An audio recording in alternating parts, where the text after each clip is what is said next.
¿En qué consiste el plan de reconstrucción que ha presentado España a la Unión Europea? Me llamo Santiago Rodríguez y me dedico a la asesoría de empresas y emprendedores desde hace 20 años. Estás en el canal Empresavia, Mentalidad Emprendedora, donde mi misión es darte herramientas para convertirte en un emprendedor de éxito. Hoy te voy a hablar del plan de reconstrucción que España ha presentado ante la Unión Europea. El plan de reconstrucción consiste en la creación de un fondo de hasta 1,5 billones con B de euros que se emitirían mediante una deuda perpetua. Esa deuda perpetua, lógicamente al ser perpetua no se devuelve nunca y lo que se pagan simplemente serían intereses. Los países pagarían esos intereses en relación a su aportación al gobierno comunitario, al presupuesto comunitario, y la deuda, como digo, no se devolvería nunca.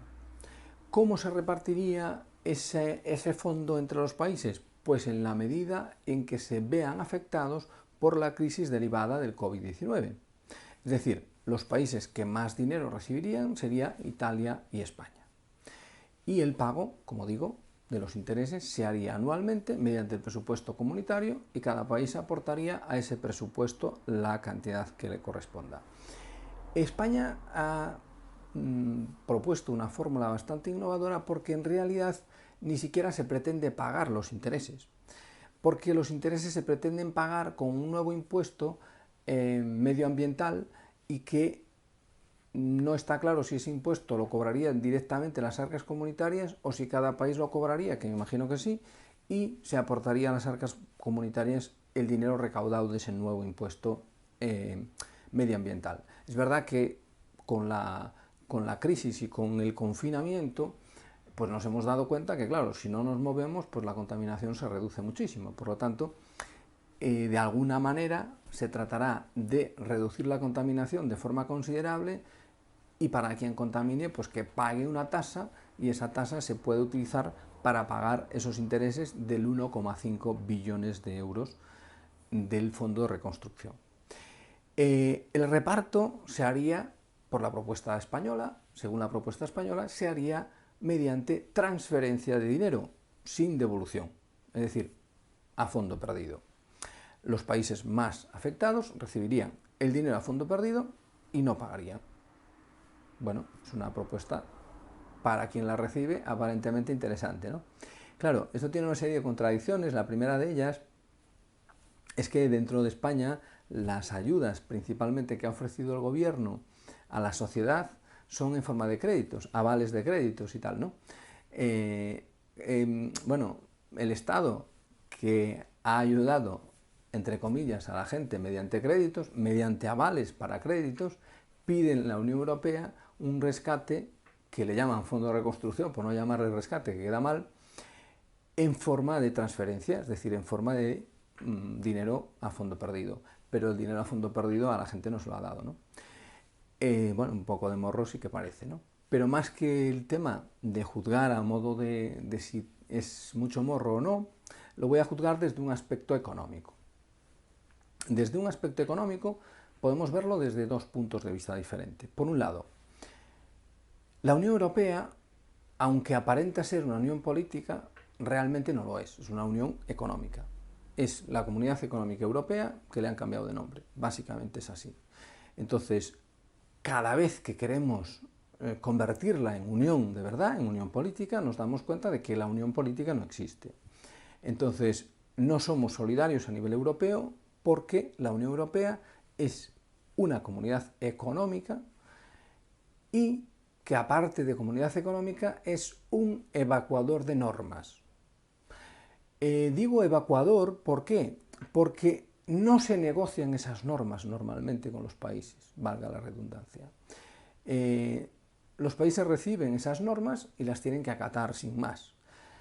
Por lo tanto, lo que recibimos es una serie de obligaciones por pertenecer a la Unión Europea y los beneficios que tenemos por pertenecer pues es la libre circulación de mercancías, la libre circulación de personas, la libertad de residencia pues dentro de los diferentes países de la Unión Europea, que tienen ventajas e inconvenientes. Claro, también tienen inconvenientes porque recibimos productos que compiten y también productos no solamente europeos, sino de fuera de la Unión Europea, y que eso pues lo vemos con los productos agrícolas o incluso pues las cuotas pesqueras que se limitan desde la Unión Europea o se permiten a otros países que exporten a la Unión Europea unas cuotas marcadas por la propia Unión y que los países tienen que aceptar sin más, ¿no? Entonces, esas normas que nos vienen dadas y que nosotros tenemos que acatarlas son a mayores de esa unión económica, de esa comunidad económica. Pero la unión política no existe, es una quimera de un Parlamento Europeo y de un pseudo gobierno europeo que es la Comisión, pero que no es realmente una unión política. Entonces, si fuera una unión política, sí que es verdad que éticamente, cuando una parte de esa unión sufre un daño que no ha causado esa propia parte, como puede ser pues, el caso de una pandemia, o como podría ser pues, una caída de un meteorito, por ejemplo, ¿no? Pues claro, eso no es culpa de ese territorio, con lo cual es lógico que el rescate sea de todo el conjunto, como podría pasar en España si ocurre con una comunidad autónoma. El rescate sería de todo el Estado y no solo de esa comunidad autónoma. Y lógicamente no vamos a cargar sobre esa parte todo el coste de rescatarlo. Claro, el otro punto de vista es que no existe un impuesto europeo. La recaudación europea es a través de aportaciones de fondos que hacen los países, pero los ciudadanos no pagamos impuestos europeos. Entonces, nuestro derecho como ciudadanos de reclamar a la Unión Europea no existe, porque nosotros no somos aportadores directamente del presupuesto comunitario, como sí lo somos del presupuesto español. Es decir, yo como ciudadano español sí tengo unos derechos sobre el Estado español.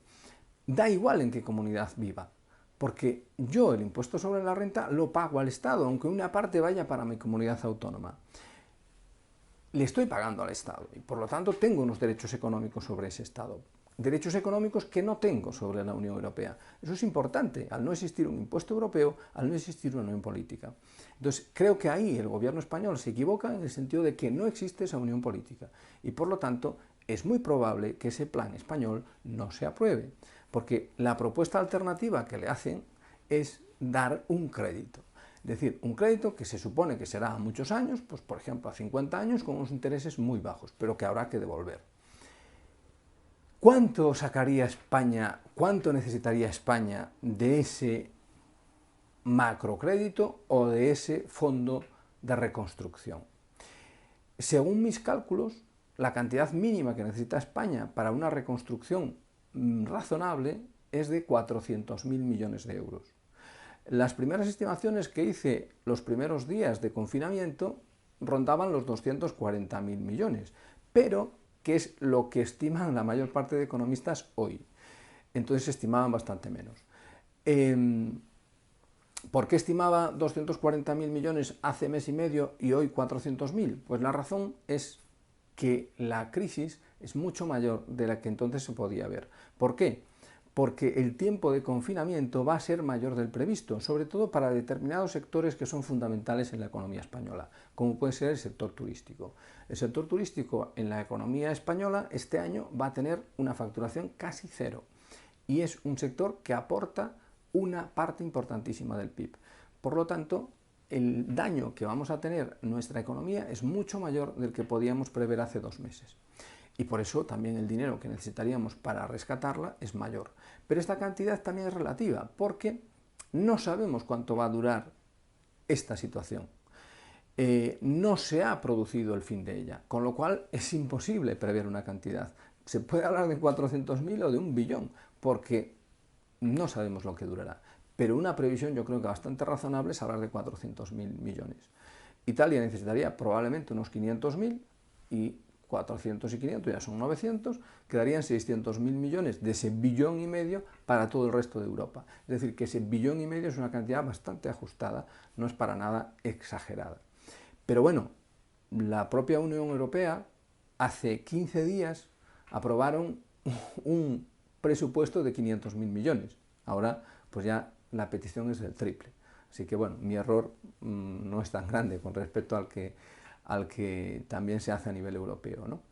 Más que el tema de la cantidad, es la forma, en si lo hacemos de crédito o si lo hacemos en forma de dinero a fondo perdido, ¿no? Como digo, el presupuesto comunitario no viene derivado directo de impuestos de los ciudadanos y por lo tanto es complicado que esa fórmula se aproveche. Pero más que se acepte, más que eso, mi apreciación viene de que las fórmulas que se están proponiendo de cualquier sitio no son para nada fórmulas adaptadas a la realidad actual. Son fórmulas que vienen pues, de algo más antiguo. De hecho, pues el gobierno español está hablando de un plan Marshall. El plan Marshall funcionó en la Segunda Guerra Mundial y el plan Marshall corrigió una situación que se había dado tras la Primera Guerra Mundial, que eran las sanciones a Alemania y que, pues según pensamos la mayoría, generaron la Segunda Guerra Mundial.